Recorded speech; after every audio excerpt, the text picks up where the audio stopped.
అయ్యా చంద్రబాబు గారు, రాష్ట్రానికి ఇప్పుడే కాదు, మీరు చేస్తూ ఉన్న చర్యలతో రాష్ట్రానికి ఎప్పటికీ క్యాపిటల్ లేకుండా చేస్తూ ఉన్నారు. అలా చేయడం వల్ల రాష్ట్రానికి అసలు క్యాపిటల్ అనేది ఉండదు మీ వల్ల. దయచేసి ఇది మానుకోండి. అమరావతి అని చెప్పి నువ్వు రైతులను మోసం చేస్తూ ఉండవు, అమరావతి అని చెప్పి నువ్వు ప్రజలను మోసం చేస్తూ ఉండవు.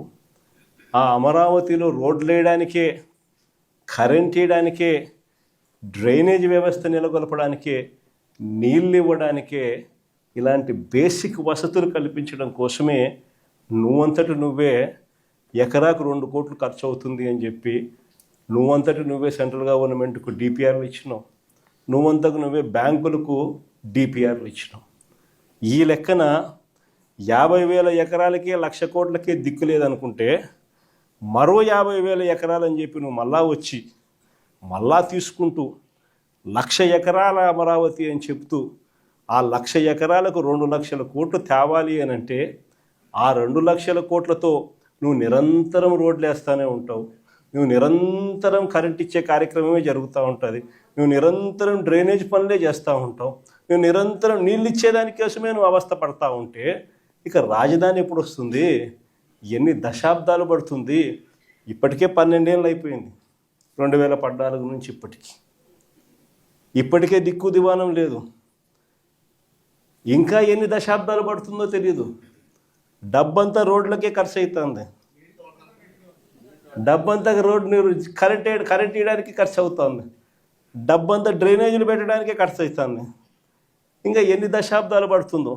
ఆ దశాబ్దాల కాలంలో ఈ 2,00,000 కోట్ల విలువ పూర్తి చేయడానికి 4 లక్షలు అవుతుందో 10 లక్షల కోట్లు అవుతుందో. చివరికి 12 ఏళ్ళ తర్వాత కూడా ఈ పొద్దు రాష్ట్రానికి రాజధాని లేదు.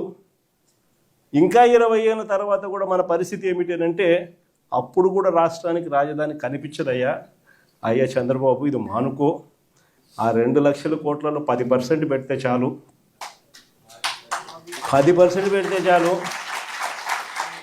మేము ఇంతకుముందు మంచి ఆలోచన చెప్పినా నేను నీకు. ఇంతకుముందు ప్లాన్ ఏ కింద రాష్ట్రంలో అన్నిటికన్నా పెద్ద సిటీ విశాఖపట్నం, దాంట్లో పెడితే అసలు ఎటువంటి ఖర్చు అవసరం లేదు. కర్నూలులో న్యాయ రాజధాని కింద అప్పట్లో కర్నూలుకు మనం మాట ఇచ్చినాము, అది నెరవేరుస్తూ అక్కడ న్యాయ రాజధాని పెడుతూ ఇక్కడే అమరావతిలో లెజిస్లేటివ్ శాసన రాజధానిని కూడా తీసుకొస్తే బాగుంటుందయ్యా అని చెప్తే నానా యాగి చేసి రాజకీయాలు చేసి అది వద్దు అన్నారు. సరే పోనీ, అది వద్దు. పోనీ ఈ ప్రాంతంలో అయినా కానీ నువ్వు చేసే పనికి అసలు రాజధాని లేకుండా పోతుందయ్యా. ఆ పని చేయకుండా కనీసం ఇక్కడైనా ఆలోచన చేయి. మచిలీపట్నంలో నువ్వు కాదయ్యా పోర్టు కట్టింది, మేము కట్టాం. మచిలీపట్నంలో పోర్టు మనం కట్టాం.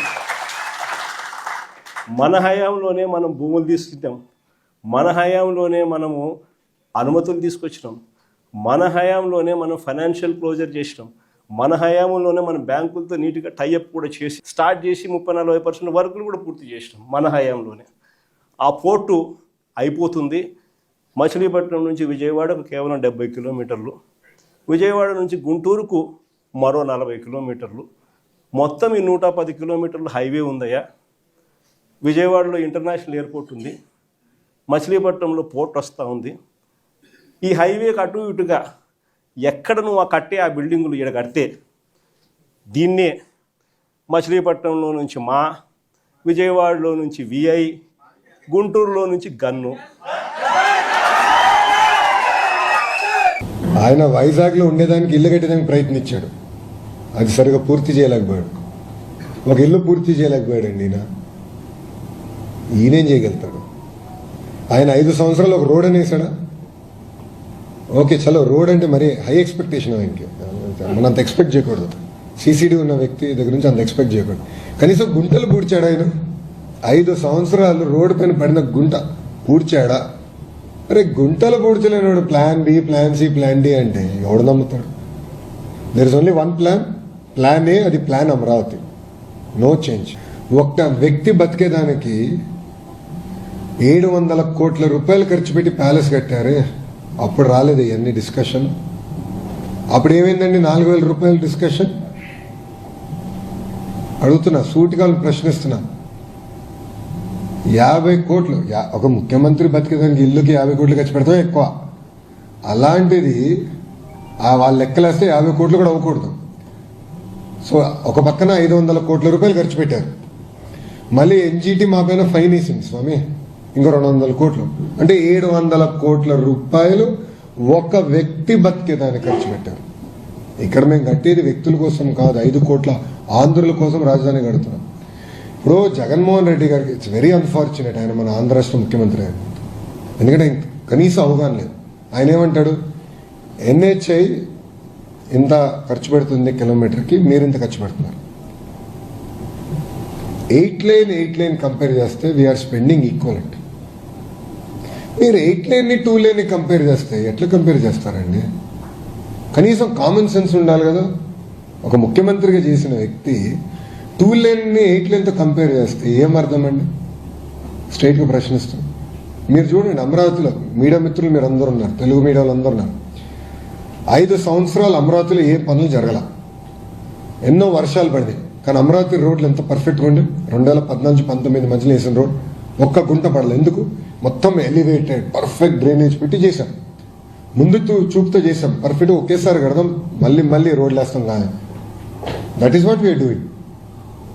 We are building world class infrastructure. ఒక వ్యక్తి బతికేదానికి 700 కోట్ల రూపాయలు ఖర్చు పెట్టేదానికి వాళ్ళు సిద్ధంగా ఉన్నారు. వాళ్ళు తిప్పి మాకు నీతులు చెప్తున్నారు. మేము ఎవరి కోసం కడుతున్నాం? ముఖ్యమంత్రి గారికి ఇల్లు కట్టట్లేదు మేము.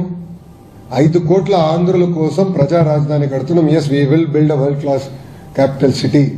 30 లక్షల మంది వచ్చి ఉన్నా కూడా పర్ఫెక్ట్ రోడ్స్ ఉంటాయి. సో మళ్ళీ ఎక్కడ బాటిల్ నెక్ ఉంటాం, ఎన్ని లేవు, సర్వీస్ రోడ్స్ ఉన్నాయి. మీరు సీడ్ ఆల్ ఈ రోడ్స్ అని మీరు చూస్తే there all 8 lane roads with services, center, express వే. ఫ్యూచర్లో మెట్రో పెట్టాలంటే కూడా అన్ని ప్లాన్ చేసుకున్నాం. ఇప్పుడు వైకాపాలు అడుగుతారు మెట్రో అవసరమా అమరావతి కానీ. ఈరోజు అవసరం ఉండదు, కానీ అవసరం వస్తుంది. ఇది మేము ఆనాడు హైదరాబాద్ కూడా అవసరం వస్తుందని చెప్పాం. వీళ్ళే ఎగతాలు చేశారు కదా కంప్యూటర్ అన్నం పెడుతుందని. వైకాపాలో ఉన్న నాయకులు ఎగతాలు చేశారు గతం, కంప్యూటర్ అన్నం పెడుతుందా అని. హైదరాబాద్కి మెట్రో అవసరమా అని. హైదరాబాద్కి 5,000 ఎకరాలతో ఒక ఎయిర్పోర్ట్ అవసరమా అని అడిగిన వాళ్ళు ఇప్పుడు చూడండి Hyderabad airport. You see Hyderabad airport today. That is the difference between a visionary and a prisonary. 5 కోట్ల ఆంధ్రులు దయచేసి గమనించాలి. విజనరీకి ప్రిజనరీకి మధ్యలో ఉన్న తేడా ఇది.